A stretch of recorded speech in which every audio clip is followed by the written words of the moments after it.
সবাই জানো যে রাজশাহীর থিম ওমর প্লাজা, নগর ভবন আরও অনেক জায়গা ভাঙচুর হয়েছে, লুটপাট হয়েছে।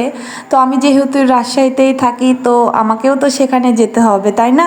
তো আমি সেখান থেকে কি কি এনেছি ওগুলাই আজকে আপনাদেরকে দেখাবো। মানে আমার সারা রাত ঘুম হয়নি যে আমি এত কিছু এনেছি যে আমি কাউকে দেখাইতেই পারছি না।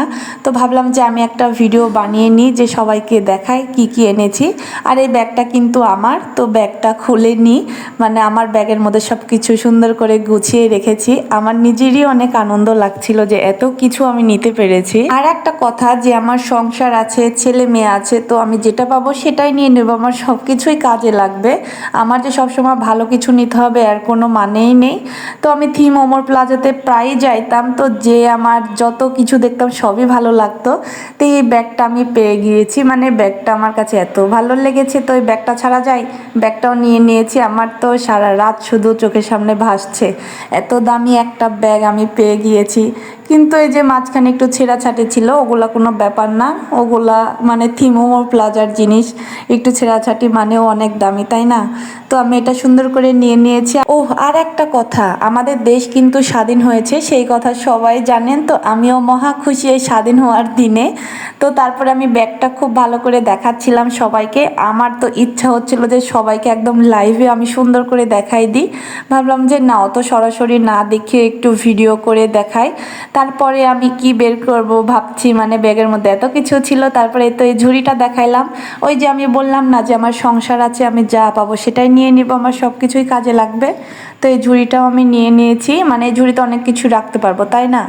মানে থিম ওমর প্লাজায় গিয়েছি, এত কিছু পাবো আমি তো ভাবতেই পারি নাই। তো এটাও পাশে রেখে দিলাম। মানে সব কিছুই অনেক দামি দামি, তোমরা খুব ভালো করে বুঝতে পারছো। আমার চোখের সামনেই দেখছিলাম যে সবাই যা পারছে তা নিয়ে নিচ্ছে। মানে চোখের সামনে এত সুন্দর সাজানো একটা শপিং মল, এক নিমিষেই শেষ, বিশ্বাসই করতে পারছিলাম না। তো তারপরে এই তো এইটা দেখাচ্ছিলাম, এইটা কি নাম জানছি না, আপনারা একটু নাম বলে দিন। এটার মধ্যে কি রাখবো, ব্রাশ রাখবো না মেকআপ ব্রাশ রাখবো না লিপস্টিক রাখবো, ঠিক বুঝতে পারছি না, না চামচ রাখবো, কোনটা রাখবো বলে দিন। এটাও পেয়ে গেলাম, তো এটাও নিয়ে নিয়েছি। মানে যেটা পায়ের কাছে পেয়েছি, হাতের কাছে পেয়েছি, একটাও ছাড় দিইনি। তারপরে গেলাম নগর ভবনে। তো নগর ভবনে যে কি এক কাণ্ড, মানে যেই দিকে তাকাচ্ছি সেই দিকে দেখছি মাথার উপর চেয়ার, মাথার উপর টেবিল, মাথার উপর ফ্রিজ, এসি, মানে আলমারি যেটা পাচ্ছে সেটাই নিয়ে চলে যাচ্ছে। তো আমার পায়ের কাছে এইটা গড়াগড়ি করছিল, তো এটাকে ফেলে রাখা যায়?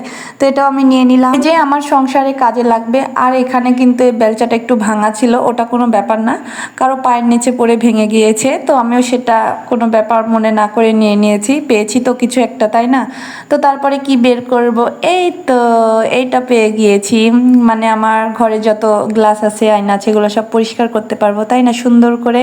তো আমি আবার দেখছিলাম যে বের হয় নাকি, মানে পুরোটা শেষ করে দিয়েছি, আর একটু ছিল, দেখছিলাম যে বেরই হয় না। পরে কষ্ট লাগছিল, যে এত কষ্ট করে আনলাম, নষ্ট একটা জিনিস।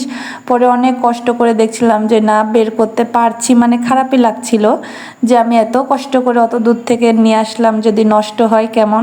দেখো সুন্দর করে বের হচ্ছে, কিন্তু গন্ধটা পচা পচা, এটা কোনো ব্যাপার না, মনে হয় কারোর মধ্যে ছিল, নষ্ট হয়ে গিয়েছে, এনেছি তো। আপনারা চাইলে কিন্তু এখনো যেতে পারেন, আর অনেক কিছু পড়ে আছে। মানে আমি মেয়ে মানুষ, একা অত কিছু আনা যায় না, তো সেই জন্য আমি অল্প কিছুই এনেছি।